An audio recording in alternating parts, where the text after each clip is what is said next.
everyone, this is Shannon with Waffle Flower. In today's video, we are going to use a Xyron Create-a-Sticker machine to do some heatless foiling. I'm starting today's card with Waffle Flower's Lacy Flower XL Die. This is a beautiful intricate die and it's very large, and I'm going to die cut it out of some white cardstock that is 5.5 square and just feed it through my die cutting machine. It may need a couple of passes because it is a very intricate die, but it cuts beautifully. Here I'm just checking, making sure it is cut all the way through, and so I'm now going to remove it from the paper. The die cut is just stuck inside, so I'm going to use my die pick to just kind of pop it out, and now I'll just remove the few remaining negative pieces that are still stuck in the die cut. I really love this die. It's not only a very intricate die, which I think is just so appealing to me, but it can be used for so many things. Today we're going to use it for a snowflake, but this could definitely work as sort of a doily or a flower. It's a really versatile shape. So I went ahead and cut this die out of some more white cardstock. I didn't bother cutting the whole thing out because I'm actually trimming it down and just going to keep basically the center of this die cut, and this is just going to create my smaller snowflake. The cool thing about this is I could have trimmed it at various different points on this die cut and would have had different shaped snowflakes. So really cool that you can make different snowflakes from just one large die. This is the Xyron Create-a-Sticker Max machine. This machine will add a layer of adhesive to my die cut. This machine basically turns my die cut into a big sticker. This is really handy for those intricate dies, which is difficult to get adhesive all over it. Those intricate die cuts. What I really love about this machine is it has a 5-inch opening, so a very big opening, and it's going to allow me to feed bigger die cuts like this Lacy Flower XL Die through with no problem. For today's technique, we actually want the adhesive on the tops of these die cuts, so we're going to flip them over so they are face down and feed them through the Create-a-Sticker machine face down. That will ensure that the adhesive is applied to the front of the die cut versus the back. I fed my smaller snowflake in, and once it kind of got underneath the rollers, I started turning the roller, the handle on the right, and that starts to move that snowflake out. And the same is true once it grabs onto the large snowflake, it kind of self-feeds, and you just turn the roller to kind of move those die cuts out of the machine. And now I have the adhesive applied to the front side, which you can see here, of my die cut. To ensure that my adhesive is well stuck down to my die cut, I'm using my Cricut tool to kind of smooth over and really put it on a little bit of pressure to make sure that adhesive is stuck down to every place of my die cut. You could use a credit card if you don't have this Cricut tool. You just need something with like a flat edge that you can move over the surface. This is the foil that I'm going to use today. So I've made sure I cut a piece large enough to cover both of my snowflakes. Before I remove the backing, I'm just going to press my finger around the edges one last time just to make sure that adhesive is really down on those edges.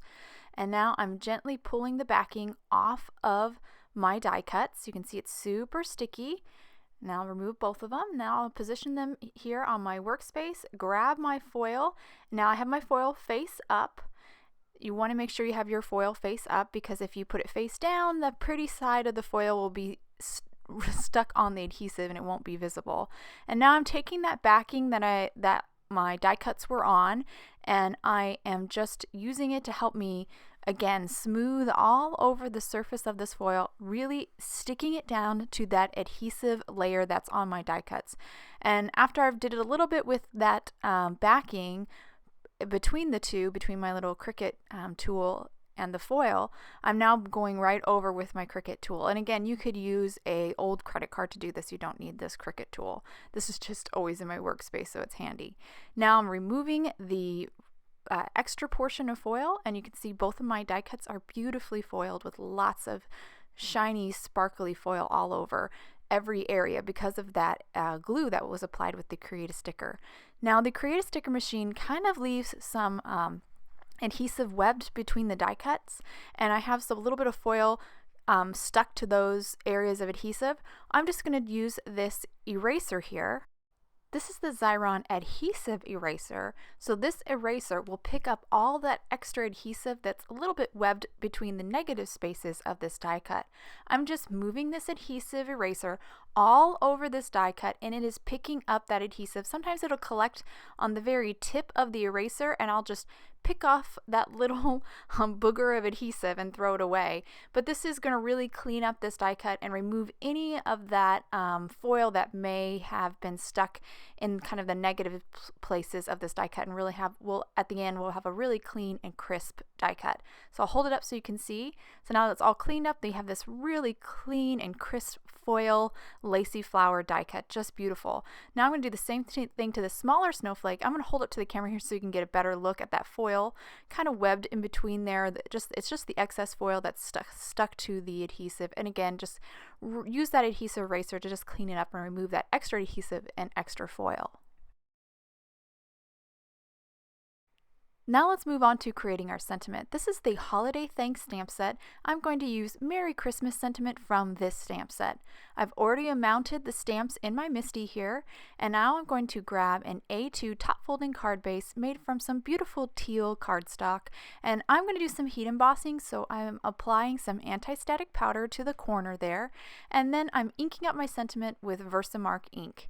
Now I'll just stamp my sentiment, then apply some silver embossing powder, tap off the excess, and then of course just heat set with my heat tool. With my sentiment all done, I'm now going to do some ink blending. I have a distress ink here. This is chipped sapphire, and I'm going to basically do some tone-on-tone ink blending here. I'm using one of the mini ink blending tools, and I'm just going to rub around the corners and the edges just to add a little bit of shading, and kind of just, it makes like a little atmosphere. It just really kind of adds a lot more depth to this card. This is going to end up being a pretty simple card because I'm just going to stick down the snowflakes, but this little detail, this little bit of ink blending will really elevate this card. So now that my ink blending's done, I'm now ready to adhere my snowflakes. I'm going to use the Xyron Mega Runner to add adhesive to the back side of my snowflakes. Now I don't actually want to add adhesive all over the backside of these die cuts, which is why I'm using this runner, so I can selectively add adhesive where I want it. I'm adding it mainly to the center of my snowflakes. This is because I don't actually want my snowflakes to lay completely flat on my card base. As you can see here, I'm kind of flipping the edges of the snowflake up with my fingers, just kind of bending it or folding it so it's popped up away from my card base a little bit.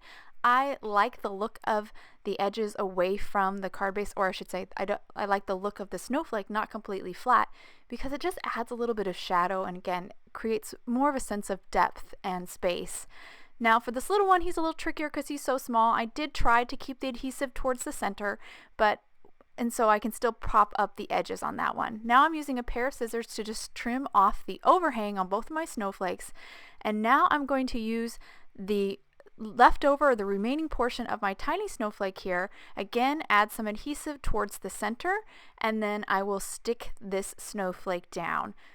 And once I stuck him down, I'll use my scissors to trim off the overhang, and I'm almost done here. The last thing I'm going to do is kind of go over these two tiny snowflakes and again kind of fold the very edges of the snowflake kind of up so they create kind of a little shadow and they have a little bit more depth to them. And that will complete my card. I'll hold the card up to the camera so hopefully you can get a better look at all the details on this card. I think this foiling technique is super cool because you don't need a laminator, you don't need heat to get that foil to adhere thanks to the Create-a-Sticker adhesive layer that's applied. I hope you guys enjoyed today's card and video. If you want any more information on the products I used, please visit Waffle Flower, and you can follow us on YouTube, Instagram, and Facebook for more creative ideas. Thanks for watching and have a wonderful day.